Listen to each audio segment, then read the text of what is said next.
আগরতলা তুলসীবতী মারুতি স্ট্যান্ডকে কেন্দ্র করে রাজনৈতিক মহলে চাঞ্চল্য। এক গাড়ি চালকের অভিযোগের ভিত্তিতে বিজেপির এক যুব নেতার বিরুদ্ধে পশ্চিম আগরতলা থানায় দায়ের হয়েছে মামলা। অভিযোগ, জোর করে টাকা দাবি, প্রাণনাশের হুমকি, এমনকি গুলি করে হত্যারও ভয় দেখানো হয়েছে। যদিও এই অভিযোগের বিষয়ে অভিযুক্তের প্রতিক্রিয়া এখনো পাওয়া যায়নি। বিস্তারিত দেখুন এই প্রতিবেদনে। রাজধানী আগরতলা তুলসীবতী মারুতি স্ট্যান্ডে গাড়ি চালককে হুমকি ও জোরপূর্বক টাকা দাবির অভিযোগ ঘিরে ছড়িয়েছে চাঞ্চল্য। অভিযোগের তীর বিজেপির যুবনেতা তনুজ দাশগুপ্তের দিকে। ঘটনায় পশ্চিম আগরতলা থানায় লিখিত অভিযোগ দায়ের করেছেন এক গাড়ি চালক। তুলসীবতী মারুতি স্ট্যান্ড সিন্ডিকেটের নেতা অভিযোগ করেন, তারা দীর্ঘদিন ধরে যাত্রী পরিবহনের কাজ করছেন। তার দাবি, অভিযুক্ত তনুজ দাশগুপ্ত দীর্ঘদিন ধরে তার কাছ থেকে জোর করে টাকা দাবি করে আসছিলেন। অনেকদিন ধরেই আমার স্ট্যান্ডের শ্রমিক শিবঙ্কর কর্মকার একটা গাড়ি নিছে।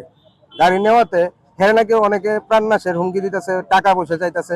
তো এটা আমার জানাইছে। তা আমি অনেক আমার ব্যস্ততার কারণে আমি এটা লইয়া বইতে পারছি না। তো আজকে সকালে আমি স্ট্যান্ডে আসলাম না। তো স্ট্যান্ডে উনি আসলো, আমরা একটা দাদা, উনি আসলো। ওনারা নাকি তনুজ দাশগুপ্ত নামে একজন শান্তিপাড়া বাড়ি, ও এসে ধমকি দিয়ে গেছে এই বিট্টু শিবঙ্কর কর্মকার যে গাড়ি কিনছিল, হেরে পাইলে যদি 50,000 টাকা না দেয়, হেরে প্রাণ গুলি করে মেরে নেবে। অভিযোগ অনুযায়ী মঙ্গলবার সকালে অভিযুক্ত স্ট্যান্ডে এসে ফের টাকা দাবি করেন।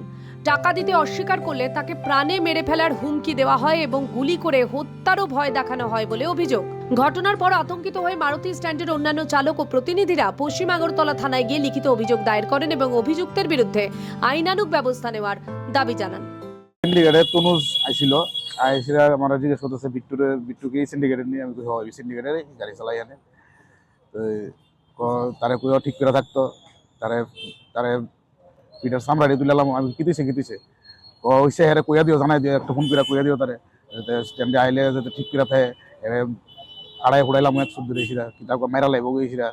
আরো আসলো আমরা স্ট্যান্ডে, আরো পোলাবাইন আসছিল। অন্ত বিভিন্ন পোলাবাইন বিভিন্ন জায়গায় গেছে, গাড়ি নিয়েছিলা, সবাই আইতারছি না।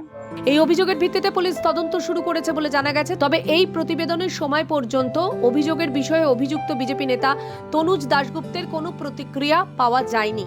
তার বক্তব্য পাওয়া গেলে তা যথাযথ গুরুত্ব সহকারে প্রচার করা হবে। এখন অভিযোগের সত্যতা তদন্ত করে পুলিশ কি পদক্ষেপ গ্রহণ করে সেদিকেই নজর সংশ্লিষ্ট মহলের। ত্রিপুরা থেকে দেবাশিস বসুর রিপোর্ট, সিএন ত্রিপুরা।